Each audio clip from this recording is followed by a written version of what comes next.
56. Kali ini kau tak bisa selamat lagi, nenek tua renta. Indri sedang menampung air seninya dalam mangkuk plastik, menyimpan di pojok bilik berukuran tidak seberapa luas, lalu ia membersihkan diri, keluar dari kamar mandi.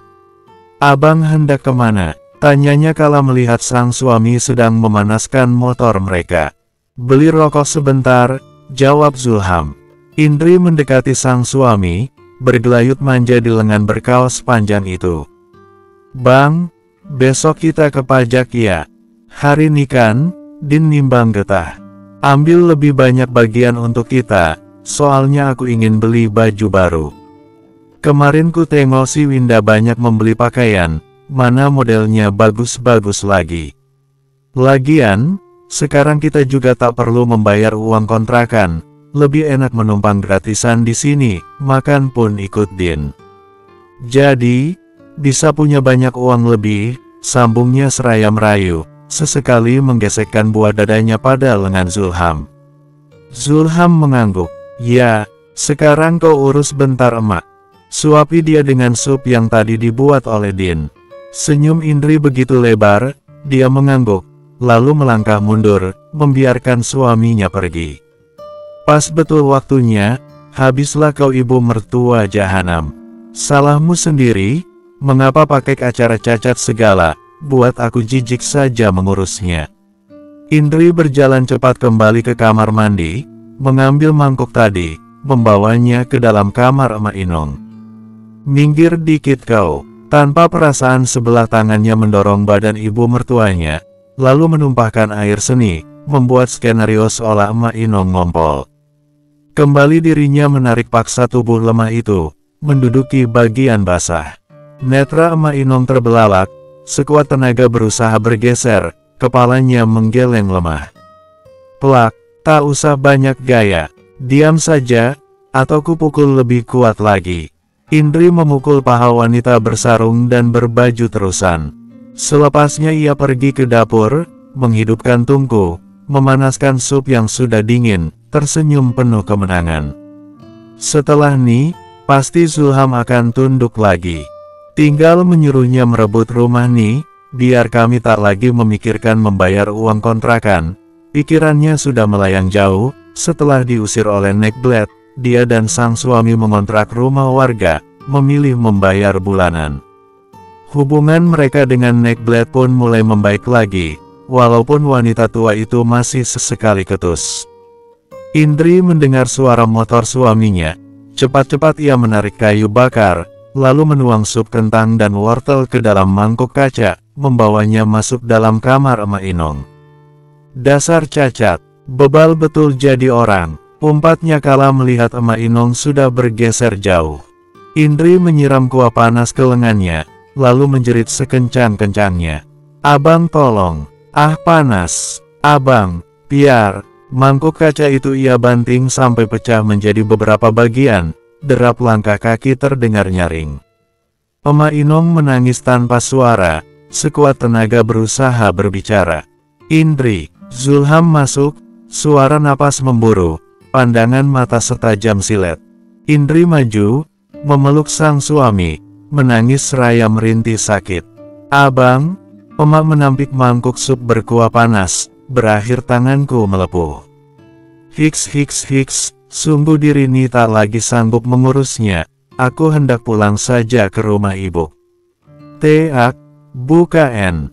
Emak Inong menggeleng, bibir miringnya berusaha mengeluarkan suara. Menyangka pernyataan dusta Indri, tetapi sang anak sudah terlanjur terbakar emosi. Apa salah istriku, emak? Dia sudah berbaik hati, tapi malah kau sakiti. Zulham berteriak, melerai pelukan sang istri, lalu melangkah pasti ke pinggiran ranjang kayu di mana emak Inong masih berusaha berbicara seraya terus menggeleng kepala. Cukup mak, sudah muak ku tengoknya. Kali ini tak ada kata maaf lagi. Kau juga harus merasakan sakit seperti yang ditanggung istriku. Zulham membopong sosok tua itu, lalu membawanya ke kamar mandi. Kau lebih pantas tinggal di sini. Biar tak payah bila hendak kencing ataupun berak. Zulham menjatuhkan kasar tubuh ibunya.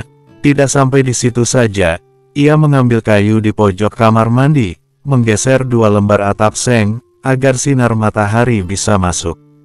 Begitu tega kau menyiram istriku dengan kuah panas, maka dirimu juga harus merasakan hal yang sama. Nikmatilah sinar menyengat matahari ini. Baf. Zulham melempar kayu tadi, berlalu begitu saja, meninggalkan ibunya yang menangis lirih, memilih bermesraan dengan sang istri. Dien, pulang Naka. Begitu lirih emak Inong memanggil buah hatinya, menangis pilu, berusaha ngesot, menarik paha agar mencapai pintu. Namun, dikarenakan penyakit yang dideritanya belum mengalami kesembuhan berarti, berakhir dirinya meringkuk di lantai semen kasar dengan tangan terulur ke depan. Mengapa perasaanku tak enak? Sedari tadi lidah Ni pun tergigit terus. Din berhenti, tiba-tiba saja perasaannya menjadi tidak menentu, sampai air matanya mengalir dengan sendirinya. Sebaiknya aku cepat pulang saja. Bergegas dirinya memikul 2 ember besar yang berisi getah, ia sedang mengutip getah karet. Din kehilangan fokus, dia yang sedang menuruni tanjakan perkebunan karet sambil membawa beban berat berakhir terguling kala kakinya tersandung akar pohon. Astagfirullah, tidak marah apalagi mengumpat, kembali dirinya berdiri, mengumpulkan bulatan getah yang keluar dari ember, kemudian mengambil gala pendek, dan mulai memikul lagi. Keringat sudah membasahi bagian belakang kaosnya, begitu juga bagian pelipis. Sosok bertopi hitam itu terus menuntun sepeda seorang diri, mendorong sekuat tenaga saat di jalan berbukit, serta menarik kuat agar sepedanya tidak meluncur kala menuruni tanjakan. Tidak berselang lama, Din tiba di tempat timbangan getah, yang mana ada Agam Sidik serta Zikri Ramadan. Mereka sedang mencatat serta mengontrol para pekerja mengangkut getah ke dalam truk. Zikri mendekati Din, membantu menurunkan ember getah. Posisi mereka di bagian ujung yang sepi orang. Kau kenapa, Dek? Zikri mengamati penampilan Din, lalu menatap wajah yang sedikit pucat. Tak enak badankah? Sedikit pusing, aku Din. Zikri mengambil dompet dalam saku celana, mengeluarkan beberapa lembar uang pecahan 20 dan 50 ribuan. Bawa nih, lalu pulanglah. Biar hasil panenmu, aku yang urus. Jangan menolak, Din. Kau sedang tak enak badan. Selanya kala melihat raut enggan lawan bicaranya. Akhirnya Din menerima, memasukkan uang tersebut ke dalam tas pinggangnya, lalu menuntun sepeda dan mulai melaju pulang ke rumah.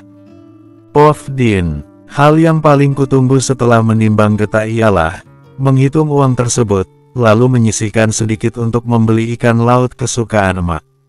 Alhamdulillah hari ini mendapatkan hasil melimpah. Entah berapa aslinya, tetapi Zikri memberi uang lebih. Ku kayu sepeda, tak sabar sampai ke rumah. Emak, besok kita masak ikan laut asam pedas ya. Senyumku tak pernah luntur, membayangkan wajah cantiknya sedang menikmati hidangan lesat. Begitu sampai belakang rumah, ku mendengar rintihan pilu. Dhin, Deg. Suara lirih tuh milik emak, ada apa nih? Suara lirih tuh milik emak, ada apa nih? Tiba-tiba saja jantungku berdebar tidak karuan, menyandarkan asal sepeda lalu mencari sumber suara. Ku buka pintu kamar mandi, seketika rasanya nyawaku dicabut paksa. Wanita kesayanganku kepanasan, bibir kering, kulit kepala seperti terbakar dikarenakan panasnya terik matahari. Setelah mendudukkan emak pada kursi usang, langsung saja ku keluarkan parang, melangkah lebar, menarik rambut si Jalang yang tengah pangku-pangkuan dengan Zulham, memotongnya secara serampangan. Dasar babi kalian, Din, jangan gila kau. Sundal itu menjerit histeris, tapi ku balas dengan tendangan sampai dirinya menghantam pintu. Fokusku langsung ke Zulham, menerjang seraya memukul bagian wajah.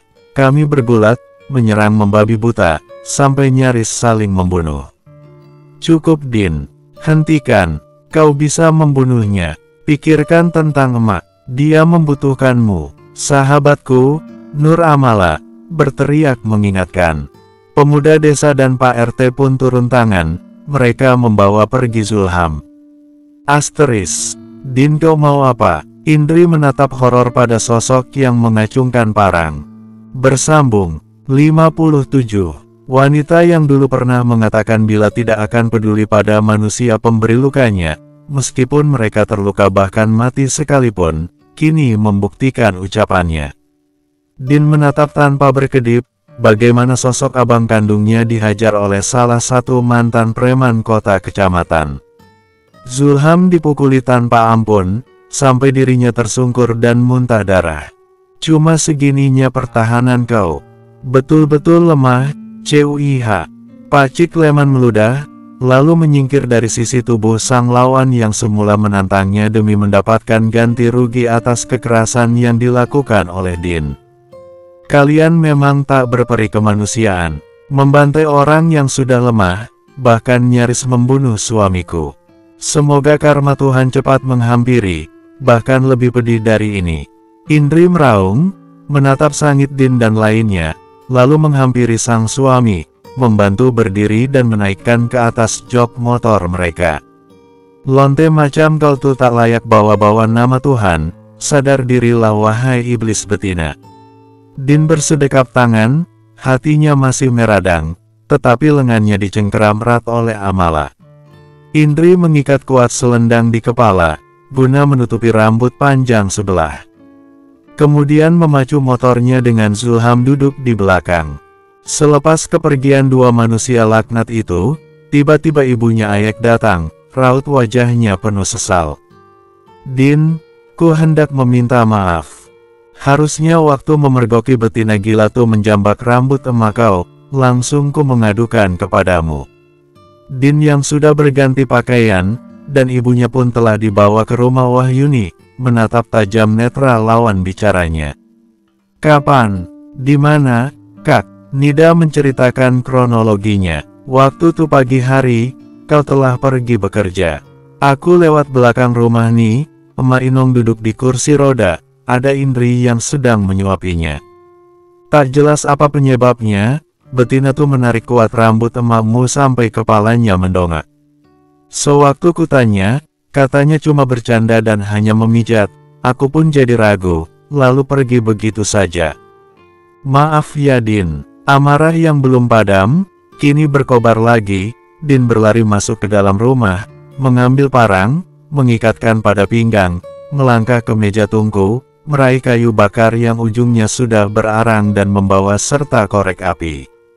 Bersamaan dengan itu, Zikri datang dengan mengendarai motor RX King, mendekati Amala, Agam, yang belum pergi. Ku pakai keretamu. Din berlari menghampiri Zikri yang baru saja menurunkan standar, laki-laki itu langsung turun, dan motor langsung berganti pengendara. Kopling dilepas, gas tangan diputar abis, layaknya pembalap profesional, Din memacu kendaraan roda dua itu dengan kecepatan tinggi. Tidak peduli badannya ikut melambung-lambung dikarenakan jalanan berbatu. Sementara itu, Zikri bagaikan orang dihipnotis. Dia baru tersadar kala sosok Din sudah tidak tampak lagi. Din hendak kemana? Bukankah masalah telah usai, Bang? Tanyanya pada Agam, mereka berdiri di bawah pohon asam Jawa. Zikri, boleh minta tolong tak? Susul Din, aku takut terjadi apa-apa dengannya. Nada suara Amala bergetar, gestur tubuhnya begitu gelisah. Maksudnya macam mana? Zikri jadi khawatir, merasa menyesal karena tidak menahan kepergian Din. Nur, Agam memanggil lembut nama calon istrinya. Ya, Abang, Din tuh wanita penuh perhitungan, tak mungkin dia berbuat hal yang akan merugikan dirinya sendiri. Percayalah bila sahabatmu pasti bisa mengatasinya semuanya seorang diri. Biarkan dia memberi perhitungan pada manusia tak tahu diri, ucapnya lembut penuh nada ketegasan, tanpa menatap cinta pertamanya. Kemudian Agam menceritakan semuanya kepada Zikri. Aku percaya padamu, Din. Balaslah sampai mereka enggan untuk hidup, dan perlahan memilih mati. Tangan Zikri terkepal erat, sorot mata memerah menahan amarah yang membuncah. Bang bangun, Abang. Indri menepuk pipi suaminya, mencoba menyadarkan pria yang tergeletak mengenaskan. Dengan luka lebam di pipi, sudut bibir yang sebelumnya pecah kini kembali mengeluarkan darah akibat dihisap lintah. Dalam perjalanan pulang, motor yang dikendarai oleh Indri oleng, karena menghindari kawanan lembu, berakhir masuk parit berlumpur di mana sarangnya para hewan penghisap darah. Zulham pingsan setelah melepaskan para lintah yang mengeroyoknya, sedangkan Indri masih sadarkan diri, tetapi rupanya lebih jelek daripada orang-orangan sawah, baju basah kuyup, kulit kering dan berlumpur, rambut gimbal. Macam mana nih? Sialan kau Din, seharusnya bukan seperti ini akhirnya. Dirinya berteriak histeris, mengedarkan pandangannya guna mencari bantuan, tapi hanya ada kawanan lembu yang sedang merumput di tanah lapang. Tiba-tiba telinganya mendengar suara motor, tersenyum senang kala mengira bantuan datang, tetapi begitu melihat siapa pengendaranya, netranya terbelalak. Zulham Pao bangun, tidak lagi lembut, melainkan kasar. Indri memukul dada laki-laki yang masih senantiasa terpejam. Ternyata singgah di sininya kalian. Baguslah, jadi tak payah kupacu lebih jauh lagi kereta nih. Din menurunkan standar motor di pinggir jalan, lalu melompati parit, mengeluarkan benda tajam. Din mau apa kau? Indri menatap horor pada sosok mengacungkan parang.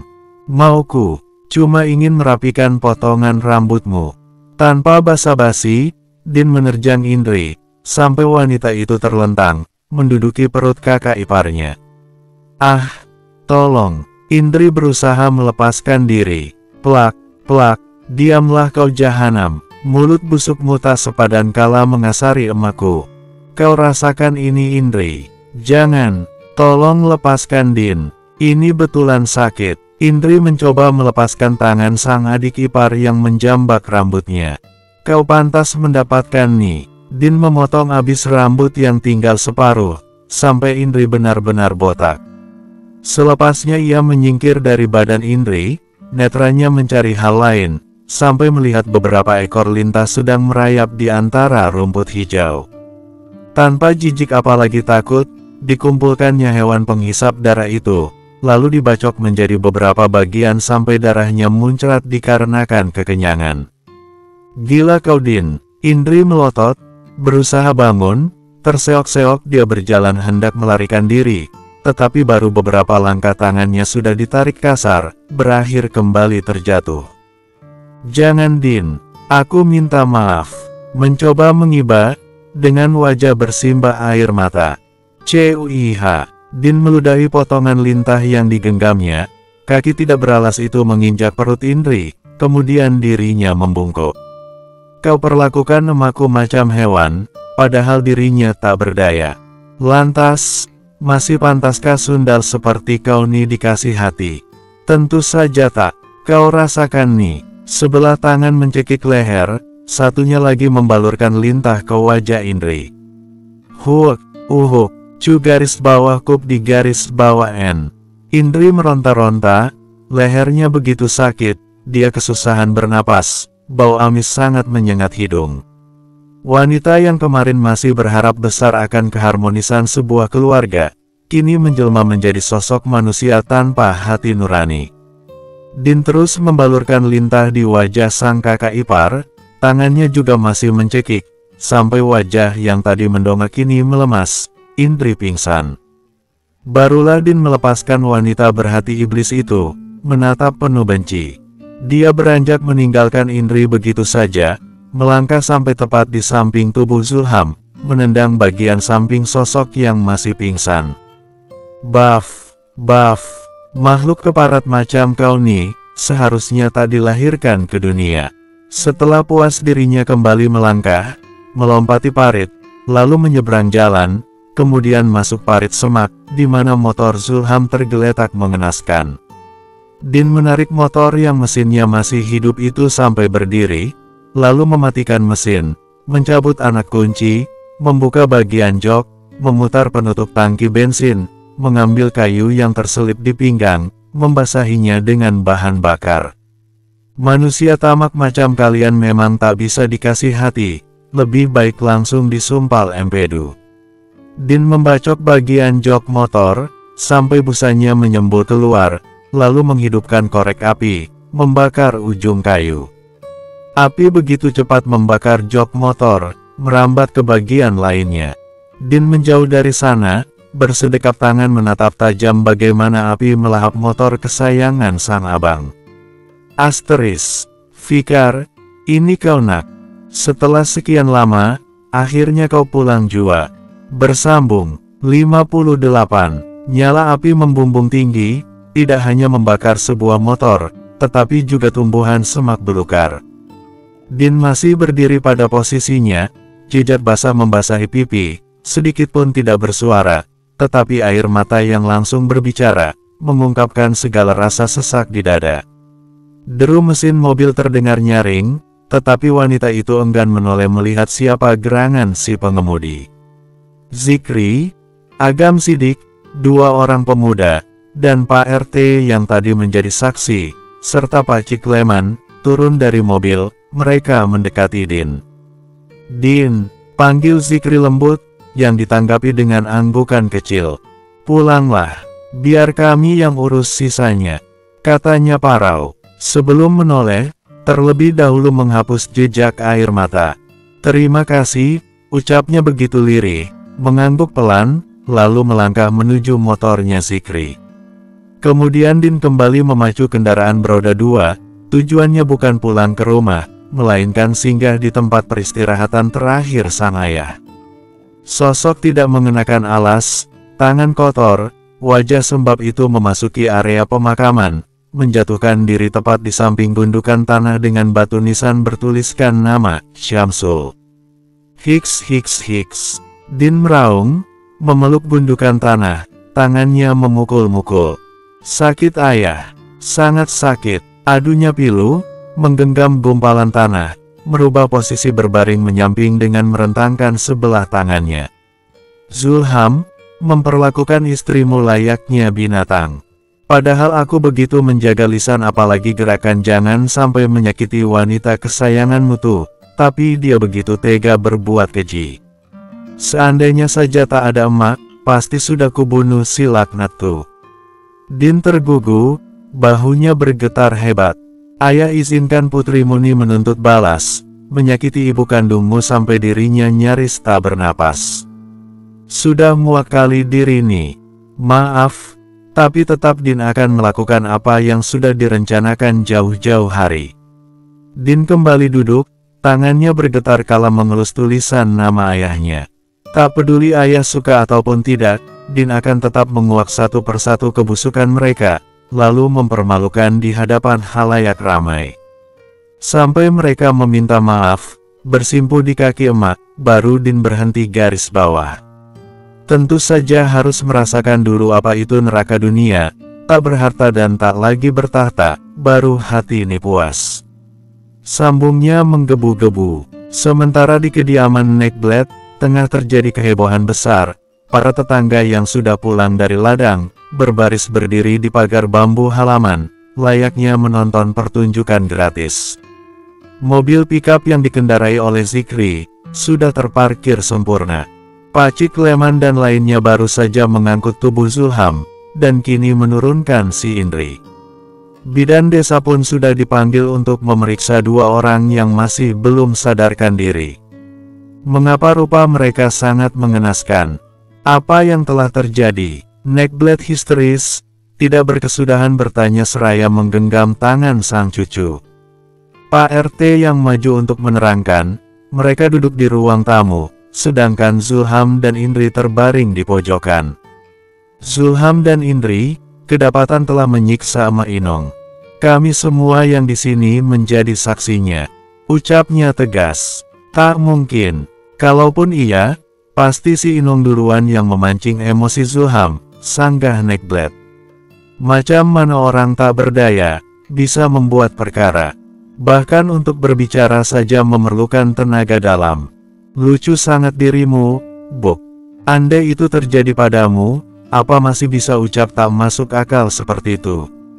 Pak Cikleman tersulut emosi. Neckblade masih tidak terima, dirinya menatap sengit Pak Cikleman. Kami pasti akan membawa masalah ini ke jalur hukum. Silahkan. Kami pun akan melawan dan memastikan cucumu beserta istrinya membusuk di dalam sel penjara. Sahut Zikri, rahangnya mengetat. Mendengar kata penjara, seketika nyalin Neckblade menciut, tetapi mulutnya tidak berhenti mengumpat. Sedari kecil telah ditelantarkan, begitu besar masih jua tak dihiraukan, malah disakiti sampai babak belur macam nih, dasar kau tak berhati Inong. Bukan emak Inong yang menghajar Zulham, tapi aku. Pak Leman berdiri sambil berkacak pinggang. Bila hendak menyalahkan apalagi menuntut balas, ayo hadapi awak nih. Jangan pintarnya membual, memutar balikkan fakta.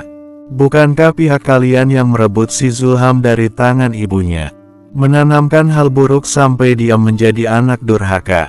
Harusnya tak hanya dia yang kena hajar, tetapi kalian juga mesti diberikan pelajaran sepadan. Biar paham apa tuh namanya senjata makan tuan. Suasana menjadi hening seketika, sampai Idris tidak mampu berkutik, padahal tadi dirinya hendak unjuk diri, agar semakin disayang oleh sang ibu mertua. Kami telah mengembalikan Zulham dan Indri, kedepannya bila kalian hendak memperkarakan, maka pihak emak Inong pun akan melakukan hal yang sama. Namun, jika sebaliknya, berarti masalah ini hanya sampai di sini. Ujar Pak RT, kemudian tanpa banyak kata lagi, rombongan warga desa Jamur Luobok kembali pulang. Kasak kusuk pun terdengar nyaring, suara-suara sumbang segera menyebarkan berita layaknya laju angin tornado. Zulham langsung dicap anak durhaka, karena telah menyiksa ibu kandungnya sendiri. Malam hari di kediaman Ramlah, ibunya Suci. Pintu rumah diketuk beberapa kali, Suci bergegas membuka, penasaran siapa yang bertamu di malam hari. Tubuhnya terhuyung kala melihat sosok menyedihkan, sampai dirinya nyaris tidak mengenali. Abang, sosok tinggi berambut gondrong, brewok lebat, tubuh ringkih itu menatap sayu adik semata wayangnya. Dek, ibu, abang pulang. Teriak Suci, tetapi dia enggan memeluk Fikar. Derap langkah kaki terdengar nyaring di lantai keramik putih. Ramlah terpaku, sama seperti Suci, dia tidak mengenali putranya sendiri. Fikar, ini kau nak. Setelah sekian lama, akhirnya kau pulang. Ibu sangat rindu. Fikar maju, mendekap erat sang ibu, menangis tergugu. Bu. Suci mengernyit. Batinnya begitu berisik, ada yang berbeda dari abangnya. Badannya tidak lagi tinggi besar, dan sedikit tambun, tapi terlihat sangat kurus, cekungan kelopak mata terlihat jelas, pipi tirus. Abang, tak lagi sakit, kan? Bersambung, 59, khas, Ramlah memukul lengan Suci. Kau tuh cakap apa? Abangmu pulang bukannya disambut bahagia, malah ditanya macam-macam. Suci mencebik, sekedar bertanya apa salahnya sih, Bu. Lagi pula badan abang sekarang mengapa kurus betul macam sapu lidi. Ayo masuk, nanti abang ceritakan apa yang telah terjadi hampir 2 tahun lalu. Fikar merangkul pundak ibunya. Sebelum menutup pintu, Suci memajukan kepala guna memastikan bila suaminya sudah pulang apa belum. Tetapi tidak ada tanda-tanda kedatangan motor kekasih hatinya. Mengapa belakangan nih Bang Tony selalu terlambat pulang? Bila ditanya, ada saja alasannya. Yang perkebunan sawit diserang kawanan babi hutan lah, dimasuki gajah lah, belum lagi alasan ban bocor sampai meletus, gerutunya menahan kesal. Fikar, Ramlah, dan Suci, duduk pada tikar lantai. Laki-laki itu mulai berkisah, menceritakan seraya netranya menerawang jauh. Flashback. Selepas Din pergi, Zikri memastikan kalau Fikar masih tidak sadarkan diri, kemudian dia berjalan menuju jalan umum perkebunan karet.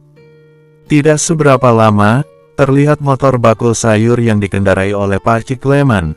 Dia memang ingin ke kebun mencari Din, guna membayar upah. Pak Cik, bisa saya minta tolong? Tanya Zikri begitu Pak Leman menurunkan standar motornya. Bantuan apa yang bisa saya beri, Bang? Balasnya sopan, Memanggil dengan sebutan abang, walaupun umur Zikri jauh di bawahnya, semua itu sebagai bentuk menghargai dikarenakan selain Agam Sidik, Zikri Ramadan pun banyak membantu keluarganya. Zikri menceritakan kronologinya secara garis besar, yang berhasil membuat dada Pakcik Kleman kembang kempis, dengan kumis naik turun. Apa tak perlu kita pendam sajanya di sini, Bang? Berhubung tak ada saksi mata, kebetulan pula nih perkebunan nih milik keluarga saya, usulnya menahan geram. Tak boleh menggunakan cara instan Pakcik, sebab rasa sakitnya pun hanya bertahan sebentar. Saya punya rencana tersendiri. Bersama kedua pria beda usia itu berjalan kembali ke tempat di mana Fikar masih pingsan. Astaga, kuntul pendek bak ulat bulu macam nih, berani-beraninya hendak menggatal. Bagusnya kita potong saja sampai telur cicaknya tuh, Bang. Pakcik Kleman bertambah emosi kala melihat bagian bawah Fikar yang polos. Zikri menggeleng kepala seraya tersenyum masam. Sekarang saya tinggal sekejap ya, Pakcik. Tolong jaga dia, bila sadarkan diri, pukul saja lagi sampai kembali pingsan. Tanpa abang suruh, pasti saya hajarnya terlebih dahulu. Zikri berlari sekencang yang dia bisa, menuju perkebunan karetnya sendiri, di mana motornya terparkir, lalu memacu kendaraannya dengan kecepatan tinggi. Tidak memerlukan waktu lama, pemuda yang hanya mengenakan kaos singlet dan celana panjang itu sampai di rumah pamannya. Rani, Rani, Zikri memanggil sang sepupu. Bidan Rani tergopoh-gopoh keluar dari dalam rumah. Ada apa? Mengapa wajahmu macam orang habis digerebek lantaran ketahuan berbuat mesum? Tak usah banyak tanya, berikan padaku obat bius berserta jarum suntiknya. Zikri menarik sedikit kasar tangan sepupunya agar kembali masuk ke dalam rumah. Untuk apa? Kau tak lagi membuat masalah, kan, Zikri Ramadan? Tanyanya seraya berusaha membebaskan cekelan kuat. Lembuku tengah mengamuk di tanah lapang, tak ada yang bisa menjinakkan. Jadi, butuh obat bius. Cepatlah, aku hanya punya obat bius buat manusia, bukan binatang. Apa yang mempan? Rani memicing mata, menatap aneh sang sepupu yang lebih tua dari dirinya. Pasti mempan, tinggal tambahin saja dosisnya. Zikri mendorong badan Rani, agar wanita yang menggilai atasannya itu lebih cepat bergerak. Dasarnya si Rani tipe masa bodoh, apalagi tentang hal yang sama sekali tidak ada hubungan dengan dirinya. Jadi tanpa bertanya lebih lanjut lagi, dia masuk ke dalam ruangan di mana tempat penyimpanan obat-obatan dan perpustakaan mini. Ini, bila tuh manusia, setelah kau suntikan, tak lama kemudian dia akan pingsan sampai kurang lebih 3 jaman. Rani memberikan apa yang Zikri mau, 1 ampul dan suntikan, tidak ketinggalan sarung tangan karet. Terima kasih. Zikri langsung merebut benda tersebut. Dia memasuki kamarnya sendiri, mengambil baju bersih dan mengenakannya. Zikri tidak lagi naik motor, melainkan mobil pribadinya, melaju kencang ke perkebunan karet yang jalannya lumayan lebar, cukup buat 1 mobil. Seperti yang dikatakan oleh Zikri, begitu ada tanda-tanda si Fikar siuman, langsung saja ditendang, kembali dirinya pingsan. Masih tak sadarkan diri dia, Pakcik? Tanya Zikri dengan napas memburu. Tadi, sudah, abisku sepak langsung tumbang lagi. Dia nih jenis apa? Bila pejantan mengapa lemah betul? Malu awak mengakuinya, tapi jenis kelaminnya mengapa pulak ada burung dan telur, sumutnya menahan kesal. Zikri kembali tertawa, lalu berjongkok, dan mulai menyuntikkan obat bius di lengan atas Fikar. Pakcik Kleman memakaikan asal celana pria itu, berdua dia dengan Zikri mengangkat tubuh tidak berdaya Fikar, membawa dan memasukkan ke dalam mobil. Terima kasih banyak ya, Pakcik. Zikri menyalami tangan pria berkaos oblong. Biasa saja, Bang. Hanya bantuan kecil, hati-hati di jalan. Bila perlu pertolongan lebih lanjut, jangan sungkan-sungkan datang mencari saya, balasnya ramah. Bukan disekap, tetapi dijadikan pekerja paksa. Fikar dibawa ke lahan yang baru saja dibuka. Di sana dia dipaksa bekerja, tanpa mengenal lelah, jatah makan pun ala kadarnya. Tentu saja hal tersebut berdampak pada berat badan, belum lagi beban pikiran, dan tidak dapat lagi menghisap barang haram. Bukan tidak ingin memberontak, tetapi memang tidak bisa. Zikri mengetahui rahasia besarnya, dan menjadikan hal itu sebagai ancaman. Selain pemakai narkoba jenis ganja, Fikar juga seorang pengedar di kota kabupaten. Jadi, kala Zikri mengancam, mantan suaminya Din itu sama sekali tidak bisa berkutik. Flashback N. Abang seorang pecandu dan pengedar, kok bisa? Suci melongo. Ramla begitu terkejut, sampai tidak sadar kepalanya ia hantukkan pada dinding tembok. Jadi, harta yang kita banggakan selama ini, ternyata uang haram.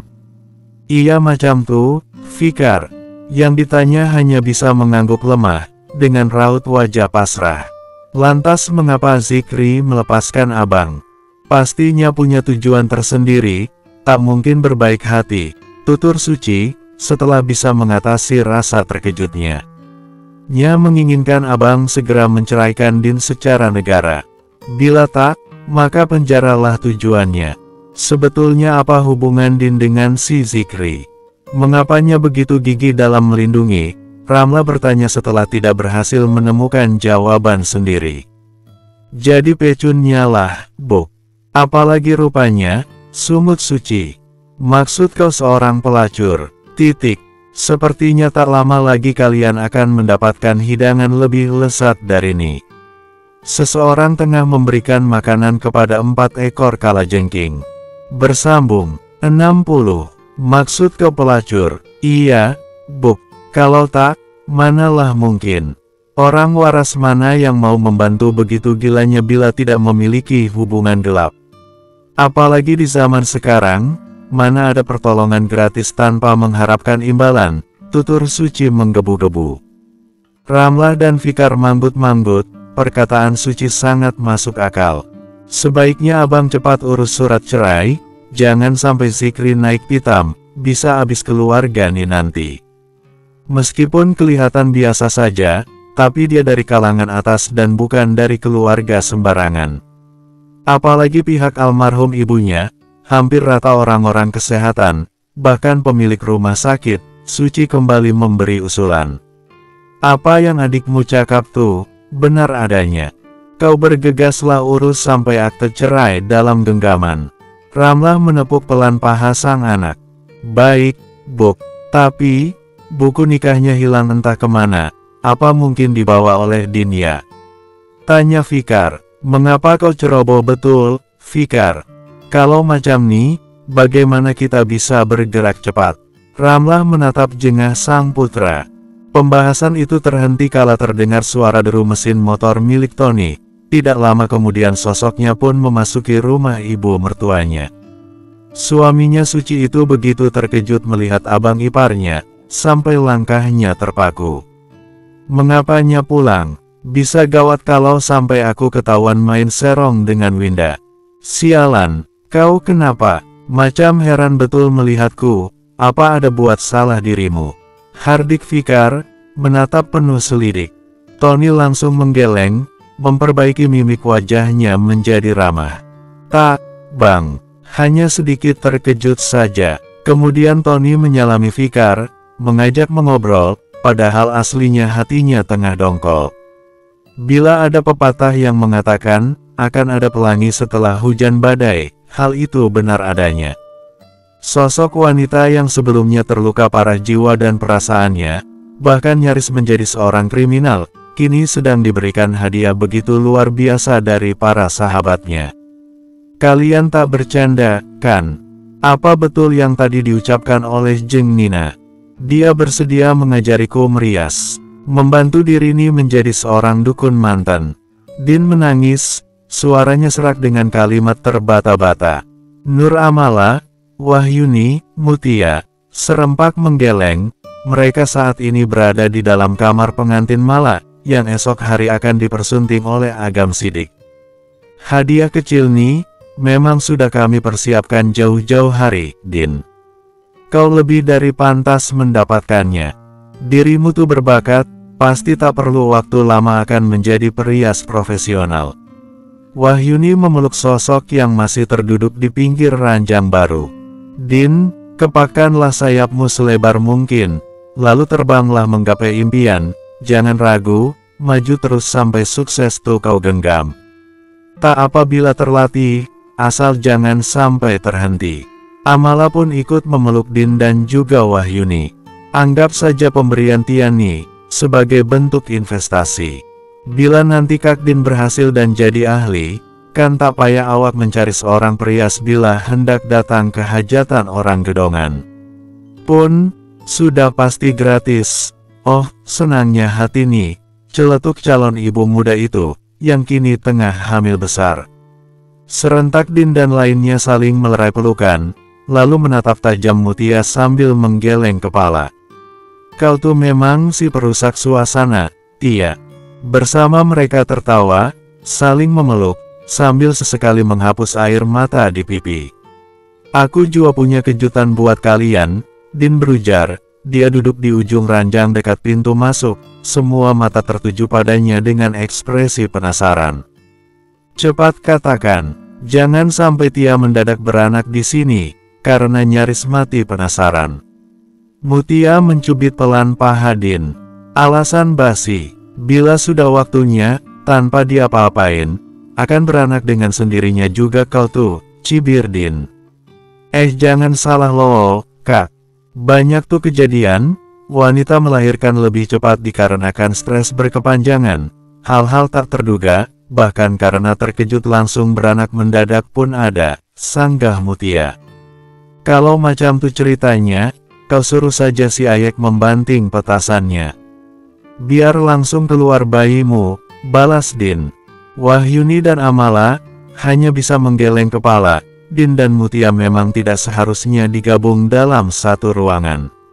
Kau nih, hendak memberikan berita, atau menjadi peserta debat, Din? Sela Wahyuni, adik kau nih, Yun, sungguh tak masuk akal. Segala cara melahirkan pun ulas tuntas, dah macam pembawa berita TVRI saja. Cebik Din. Salah kakak juga sih, mengapa diladeni?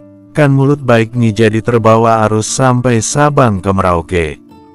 Harusnya mengumpulkan pahala dengan berzikir dalam hati, malah menumpuk dosa dikarenakan bergosip berepisode, bela Mutia. Napas Din sudah pendek-pendek, hidungnya kembang kempis, ditariknya bibir Mutia. Kalau saja tak bunting, sudah ku banting kau, Tia. Abang, istri semok, seksi, anggun, keibuan, cantik tak ada lawannya nih, hendak disiksa. Mutia menjerit-jerit kala terlepas dari Din. Setelahnya, Din dan Mutia mengatur napas, mereka baru saja selesai saling menjambak, memukul, bahkan menggigit dengan kekuatan pelan. Aduh, nih bayi dah tak sabar ingin keluar, biar bisa jadi teman bergaduh kita. Ucapnya seraya mengelus perut, di mana tadi anaknya menendang. Semoga dia tak menuruni kelakuan ajaibmu, Tia. Cukup kau saja yang astagfirullah, anakmu jangan sampailah, dengus Din. Sudah, tak mau dilanjutkan lagi. Kalau iya, tolong katakan apa kabar tadi, Din. Malah berdiri, bersandar pada dinding. Dia dan Wahyuni memilih menyingkir dari ranjang yang sekarang sudah seperti kapal pecah. Din menyelipkan rambut ke belakang telinga, lalu menatap serius wajah para sahabatnya. Aku hendak membersihkan betul hubungan dengan si burung emprit. Kau hendak mengurus cerai? Tanya malah terkejut bercampur senang. Bukan cerai, tapi pembatalan perkawinan, ucapnya tegas tidak terbantahkan. Alhamdulillah. Akhirnya mati jua kebodohan Kak Din, mengapa tak sedari dulu saja, celetuk si bungsu sidik. Din menghela napas panjang. Banyak alasannya, tapi yang paling utama, dengan status kemarin, secara tak langsung menjadi tameng agar terhindar dari pria mata keranjang.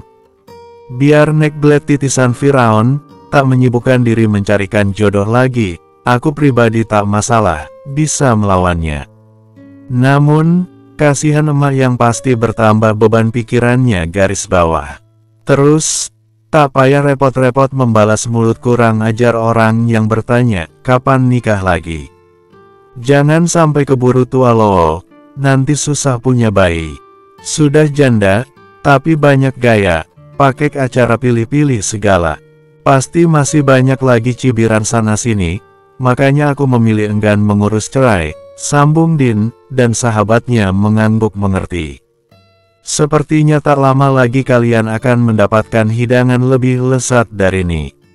Din tengah memberikan makanan pada 4 ekor kalajengking, pemberian trio cebol. Tunggu sampai statusku kembali seperti semula, setelahnya kalian akan kukirim kepada mereka. Titik. Assalamualaikum, Din. Sudah siapkah? Bersambung.